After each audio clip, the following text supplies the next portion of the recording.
This has to be the greatest zoom cam I have ever used. What's up guys, it's Nightmare, and today I'm talking all about the RunCam 4, the latest and the greatest zoom cam from RunCam. A camera that was originally designed for airsoft that through a little bit of ingenuity can be used for paintball without a problem. But before we can even talk about the RunCam 4, we need to talk about what comes in this little package. So before we do that, let's open it up and find out. Inside, the first thing you're gonna see is your RunCam 4. Sitting beautifully in the foam, you have this little box that has all your accessories in it. So just go ahead and pry the RunCam 4 right out. There is a little box with some accessories inside, and if you move the foam padding out of the way, you'll see that there is an instruction manual. And let's face it, we're paintballers. We don't use instruction manuals, so let's just get rid of that. Just kidding, I'm gonna definitely need that. So this little device here is the RunCam 4, and it is the most powerful zoom cam on the market right now. It has the ability to record in 720, 1080, 2.7, and 4K. That is pure insanity for such a tiny little camera. Now, I do say tiny camera, but this thing is slightly larger than its predecessor, the RunCam 2. They're very, very close in size, but one is indeed larger than the other, although not by very much. The difference between these two cameras is nearly negligible. Just to show you the slight difference, if you try to stick a RunCam 2 inside of the RunCam 4 mount, there's a whole lot of wiggle room in there. Yeah, a whole lot of wiggle room. So don't try to mix and match mounts, it's not gonna work. Use the mount that is designed for the camera that you are using. Inside your little black box, the first thing you're gonna find is your standard micro USB connector. This connector can be used to charge your camera or charge it while you're recording. Both are very excellent options. Next up in our packaging is the mounting system. This is a massively huge improvement over the RunCam 2's mount. The RunCam 2 mount was made of plastic, easily broken. I've broken them on the paintball field myself just by trying to take the camera out and change a memory card or change a battery. The locking mechanism on it was so fragile that it just snapped right off mid-game. But this is pure metal. You can't beat this. This tray will actually protect your camera as well. When it slides in, it gives you that nice click to let you know that it's in. Ooh, that's not coming out. The best part about having an all-metal cradle for your camera is that this is still made of plastic. So, I mean, my RunCams have taken hits no problem, but having the metal case on the RunCam itself will add that extra protection. Chances are that a paintball is going to hit the mount before it actually hits the camera. Now, this is a 35mm lens. From my personal experience, the 35mm lens on a zoom cam is best suited for first strike rounds. First strike rounds travel farther and straighter than your average paintball, so capturing that, you're gonna wanna have a 35mm lens. When I'm shooting round ball or standard paintballs, I actually take one of these cameras and I remove the lens. I put on a 25mm lens. The 25mm lens is much better for those round ball engagements. The drop off of a round ball is much sooner than that of a first strike round. That being said, that does require some modding. So if you guys want to see a video on how to mod one of these bad boys for round ball, let me know and I will definitely get one of those out for you. Now, the only grief that I have with these cameras really is the fact that they're not waterproof or water resistant by any means. I've taken these out in the rain, and the next day I've noticed there's water ingress inside the lens. So moisture can get in there, even if you don't notice it when you're on the field.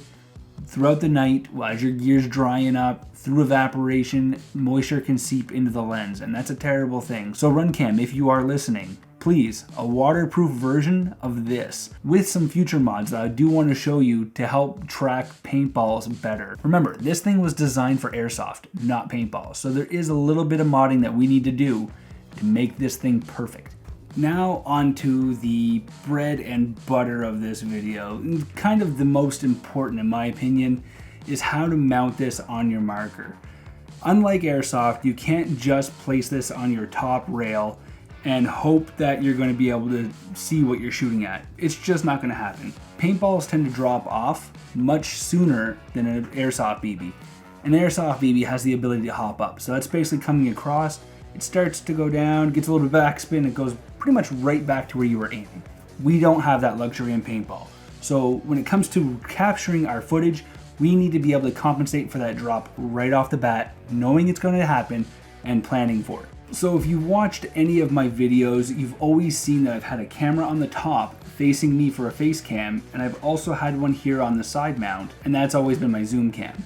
And the reasoning behind that is because I find with a horizontal camera, you get a nice longer frame, opposed to your standard 16:9. Now you take that 16:9 frame and you rotate it, and suddenly you have a much larger field of view, not left to right horizontally, but vertically. So you are actually able to track the paintball as it arcs up and then down. So that's the reason why my zoom cams are always on the side rail and not on the top. If you are going to mount it on the top, there are some options to help get you through that. One of those options being an HHA optimizer. These things are pretty expensive. If you're looking to go down this route, you're looking to go down a $200 route just to get the right angle for your camera. But if you do have one of these, mount it on, put your camera there, adjust the dial.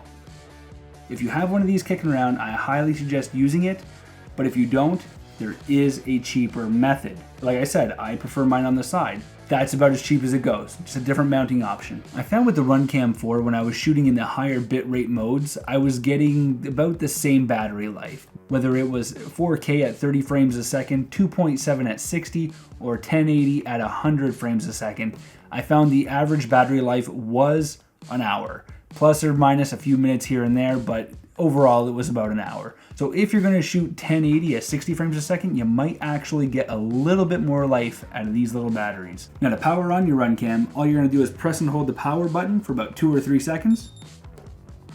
And there you go. One of the coolest features about this camera is the newly included LED battery life indicator. How freaking cool is that? You can actually track your battery usage while you're playing. RunCam does have an app for your phone that you can control all the settings on, so you don't really ever have to do anything with the camera itself. It's all done through the app. Now, the very first thing you want to do is turn on your Wi-Fi. You're going to press the Wi-Fi button, and almost instantaneously, it's ready to be connected. First thing you can do is go into your Wi-Fi settings, locate the camera itself, and select it. The password for these things are all the same: 123456789 Of course, internet may not be available. Why would it be? We're using a RunCam. Next thing you're going to want to do is go over to the RunCam app. Select the camera that you're using. Of course, I'm using the RunCam 4 airsoft version. So let's just go ahead and select that one, connect the camera. That is how quick and easy it is to set up your camera. From there, it's just a matter of playing with the settings. Hit the settings button in the upper right hand corner, and there is a multitude of different options that you can choose, but I want to let you guys know about the ones that I think are most important. First one, auto shutdown. Turn that off. There is nothing worse than playing a game and your camera shutting off every 3 minutes. It'll drive you crazy, you won't understand why it's happening, but that's going to be it. Your auto shut off for 3 minutes. The next best option on your app is the auto record function. If you turn that on, one click of the power button will turn on the camera and start recording. Now, I did get a chance to actually get out and test this camera using various settings, and I gotta say I'm very, very impressed. Whether I was shooting in 4K 30 frames per second, 1080p at 100 frames a second,